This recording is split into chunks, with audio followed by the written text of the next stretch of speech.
Good morning students, how are you.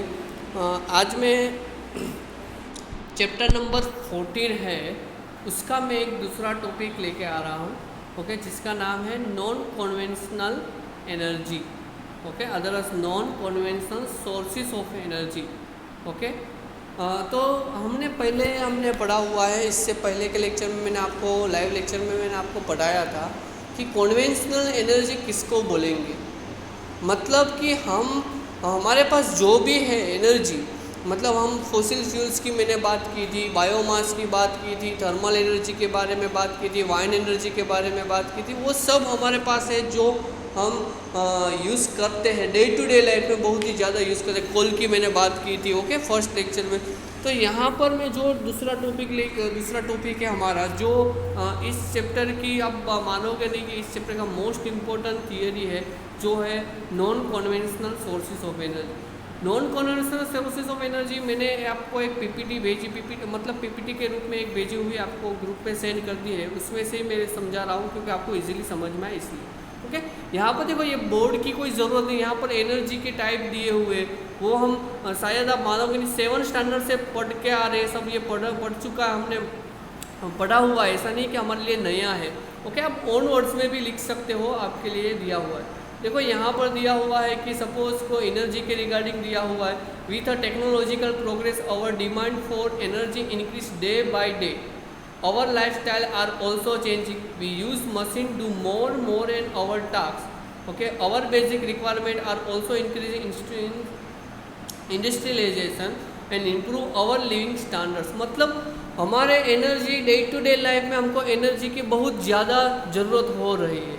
आप मानोगे नहीं, मैंने फर्स्ट लेक्चर में बताया था कि हम चलो यहाँ से मेरे को कोई नज़दीकी कोई दुकान पे कोई चीज़ खरीदने के लिए जाना हो, तो फिर भी हम लोग बाइसिकल लेके नहीं जाएंगे, का बाइक लेके जाएंगे। क्यों हमारा हो गया कि आप सोचोगे कि वो एनर्जी वन टाइप वो वेस्ट हो रही है, ओके। तो वो आपको बचाना चाहिए, सेव एनर्जी होनी चाहिए। तो ये सब कन्वेंशनल एनर्जी के बारे में हम बात करेंगे कि जिसमें हम हमारे पास जो एनर्जी हमको मिल रही है, और जितना हमारे पास बहुत ही ज़्यादा मानो कि सोर्सेस एनर्जी हमारे पास बहुत ज़्यादा है, नॉन कन्वेंशनल एनर्जी, उसको आप इस तरह से रिप्रेजेंट करिए, अदरवाइज उसको आप सेव करिए कि जिसको हम इजीली यूज़ कर सकते हैं, ओके। जैसे कि वन टाइम में बात करूँ सोलार एनर्जी, ओके। देखो यहाँ पर दिया हुआ है सोलार एनर्जी, ओके। तो यहाँ पर सोलार पैनल दिया हुआ है, देखो उसका मैं आपको समझा देता हूँ।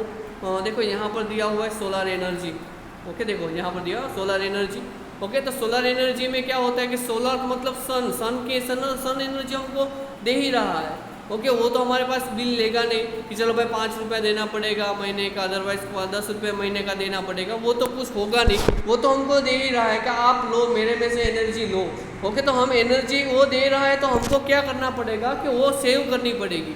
अदरवाइज हम ऐसा कुछ करें कि हम easily day to day life में उसका यूज़ कर सकते हैं। जैसे कि फर्स्ट ऑफ ऑल है solar cooker, okay. Solar cooker को हम यूज़ करके आप क्या करोगे कि उसका जो आपने देखा होगा कि देखो सोलार कुकर किस तरह होता है, देखो यहाँ पर दिया हुआ है सोलार कुकर, ओके। और पूरा ब्लैक कलर का अंदर का जो होगा वो ब्लैक कलर की टीन रहेगी, जिसकी वजह से यहाँ पर एक ग्लास दिया हुआ है, मिरर दिया हुआ, उसके रिफ्लेक्शन के वजह से ये पूरा अंदर जो ब्लैक कलर का डब्बा है आप वो इजीली उसके अंदर जो भी हम कोई भी हम यूज़ करके कोई भी चीज़ जो पकानी हो इजीली पक जाए, जैसे कि कोई भी एक कोई चने की दाल बोलो, ओके, चने की दाल तो वो इजीली पका सकते हैं, किसकी मदद से, सोलार एनर्जी की मदद से। 1 या 1.5 घंटे में इजीली कन्वर्ट हो जाएगा वो, इजीली आप फाइंड आउट। चावल भी पका सकते हो। तो ये सब क्या है, सोलार कुकर की बात की हुई है, okay, box type of solar cooker. दूसरा दिया हुआ है सोलार वाटर हीटर, वो तो आपको मालूम ही है, आपके घर पे ही होगा, वो तो हमारे बहुत ही हमारे डे टू डे लाइफ में यूज़ करने की बात है, इसलिए आपने देखा होगा। देखो सोलार वाटर हीटर आपने देखा होगा, जैसे ही हम इनपुट हम क्या करेंगे, इनपुट कौन सा वाटर करेंगे, ठंडा वाटर रहेगा, वो वापस निकलेगा दूसरी साइड से, तो वो आउटपुट कौन सा निकलेगा, गर्म होके निकलेगा। वो कौन सी एनर्जी है, सोलर एनर्जी के रिगार्डिंग है। ये सब पाइप दिया हुआ, ये पाइप है ना, आपको पाइप दिखाई दे रहा है, वही सब मोस्ट इम्पोर्टेंट है। वो देखा होगा कि आपको बाहर से वो भले ही सिल्वर जैसा पाइप दिखाई दे रहा, तो अंदर से उसका लेयर देखोगे ना, तो वो ब्लैक कलर का लेयर लगाया होगा किसी की वजह से, क्योंकि ब्लैक कलर ऐसा है कि वो ज़्यादा से ज़्यादा एब्जॉर्ब कर सकता है, मतलब ज़्यादा से ज़्यादा एनर्जी ले सकता है सन की। ओके, इसलिए हम यूज़ करेंगे। दूसरा दिया हुआ है solar cell. Okay, solar cell. Solar cell मतलब क्या, देखो सोलार सेल में क्या हो जाएगा, देखो यहाँ पर दिया हुआ सोलार सेल दिया हुआ है। ओके, तो यहाँ पर पैनल दी होगी। ओके, पैनल दी होगी, और पैनल के रिगार्डिंग, ओके, पैनल के रिगार्डिंग देखो यहाँ पर क्या दिया हुआ है, फ्रंट को कॉन्टेक्ट दिया हुआ है, एन टाइप सेमीकंडक्टर। देखो सेमीकंडक्टर आपके लिए थोड़ा अलग रहेगा, वो कोई ज़रूरत नहीं, हमको यही पढ़ना है। सोलर सेल क्या होता है, सनलाइट। आपने देखा होगा कि जो मैंने एक एग्जांपल भी दिया था कोचीन का। ओके, फर्स्ट लेक्चर में मैंने एग्जांपल दिया था कोचीन का। एग्जांपल है कोचीन का जो एयरपोर्ट है वो पूरा, आप मानोगे नहीं, पूरा सोलर एनर्जी से चल रहा है वो। ओके, तो वो सब क्या है, सोलर पैनल के रिगार्डिंग दिया हुआ है। डायरेक्टली वो कनेक्टेड, इलेक्ट्रिसिटी से कनेक्टेड करके हम उसको ऑन कर सकते हैं। बट हम जो भी अभी हमारी जो इलेक्ट्रिसिटी की एनर्जी है, ओके, उससे थोड़ी सी कम होगी सोलर एनर्जी। ओके, मतलब इलेक्ट्रिसिटी का जो भी आप बल्ब चालू करोगे तो उसका जो लाइट रहेगा वो, उसका लाइट का रिफ्लेक्शन वो, और सोलर एनर्जी का लाइट बल्ब का रिफ्लेक्शन थोड़ा सा अलग रहेगा।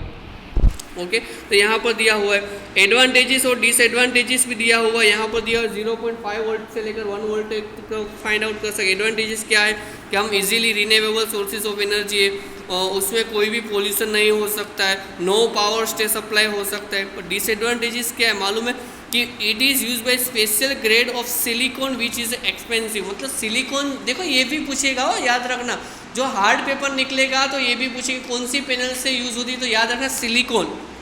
ओके, सिलिकॉन नाम का जो मेटल है उससे रिगार्डिंग बना सकते हैं। Silver is use by connecting cells to get is more expensive. Okay, the current is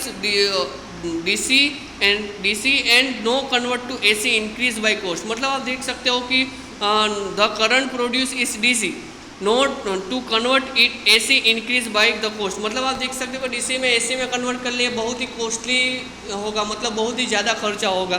तो ये एडवांटेजेस और डिसएडवांटेजेस दिया हुआ है। ओके, दूसरा देखो यहाँ पर भी आप देख सकते हो solar panel, solar lamp. Okay, solar panels मैंने बोला हुआ है वो देख सकते हो। ओके, तो ये यहाँ पर दिया हुआ है। मतलब आप देख सकते हो कि ये non conventional sources of energy हमको इजीली मिल सकती है, हमको यूज़ करना आना चाहिए। ओके, तो यहाँ पर दिया हुआ है। दूसरा दिया हुआ है एनर्जी ऑफ सी। मतलब जो सी है ओशन, उसके अंदर एनर्जी हम किस तरह से फाइंड आउट कर सकते हैं। तो पहले दिया हुआ है टिंडल एनर्जी, दूसरा दिया हुआ है sea wave energy, ocean thermal energy. तो यहाँ पर देखो टिंडल एनर्जी दिया हुआ है, नीचे टरबाइन दिया हुआ है, यहाँ पर मेन वाल्व वो क्लोज दिया, इसलिए मैंने ये आपको ये बना कर दी हुई, आपको मैंने ढूंढ कर ये आपको सेंड की हुई कि आपको समझ में आए कि ये किस तरह सा इंस्ट्रूमेंट होता है, किस तरह से energy produce, sources of energy के रिगार्डिंग की बात कर रहा है। ओके, तो यहाँ पर देख सकते हो वाल्व ओपन जैसे ही होगा तो उसके रिगार्डिंग टरबाइन में एनर्जी सेव होगी और बाद में हम उसको इजीली यूज़ कर सकते हैं। ओके, दूसरा दिया हुआ है सी वाटर एनर्जी। सी वाटर एनर्जी आप देख सकते हो कि जो वेव है उसके, सी के जो वेव है ओके, उसके रिगार्डिंग टरबाइन अदरवाइज जनरेटर के रिगार्डिंग हम इलेक्ट्रिसिटी को हम सेव कर सकते हैं। ओके, तो आपने यहाँ पर देखा होगा। ओके, बहुत जगह पर ये भी हो, बहुत जगह पर ये यूज़ होता है। ओके, पर बहुत ऐसा ज़रूर नहीं कि सभी जगह पर होना चाहिए। तो यहाँ पर एनर्जी का मैंने आपको बोल दिया कि इस तरह से सी वेव एनर्जी को भी हम एनर्जी के रिगार्डिंग हम इलेक्ट्रिसिटी प्रोड्यूस कर सकते हैं।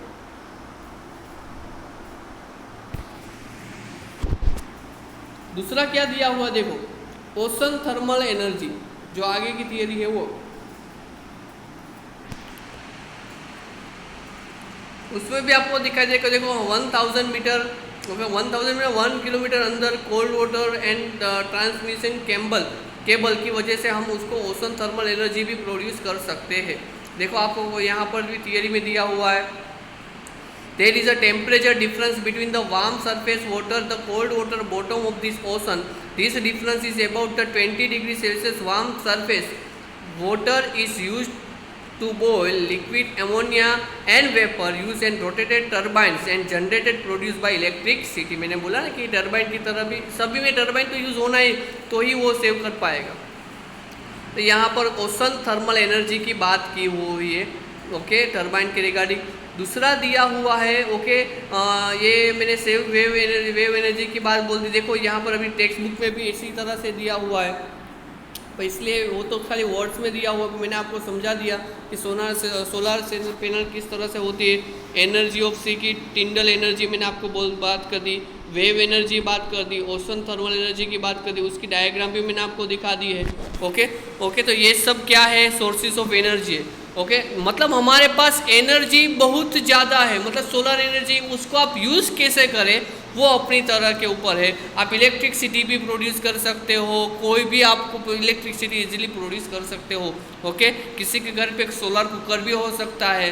ओके, तो ये भी ऐसा ज़रूरी नहीं कि सभी के घर पे होना चाहिए, पर आप सोलर कुकर यूज़ कर, थोड़ा महंगा रहेगा, ओके, थोड़ा बहुत महंगा रहेगा, 10,000 ऐसा भी आ सकता है, 9,000, अभी तो छोटे छोटे भी मिल सकते हैं, इन डब्बे के ऊपर होते, जितने ज़्यादा डब्बे रहेंगे उतने ज़्यादा उसकी प्राइस रहेगी।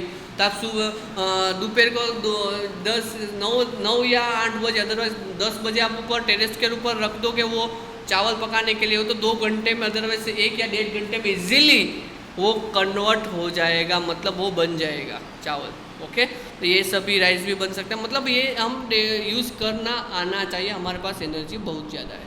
ओके, जियोथर्मल एनर्जी की बात की हुई, तो देखो जियोथर्मल एनर्जी में देखो यहाँ पर दिया हुआ है जियोथर्मल एनर्जी।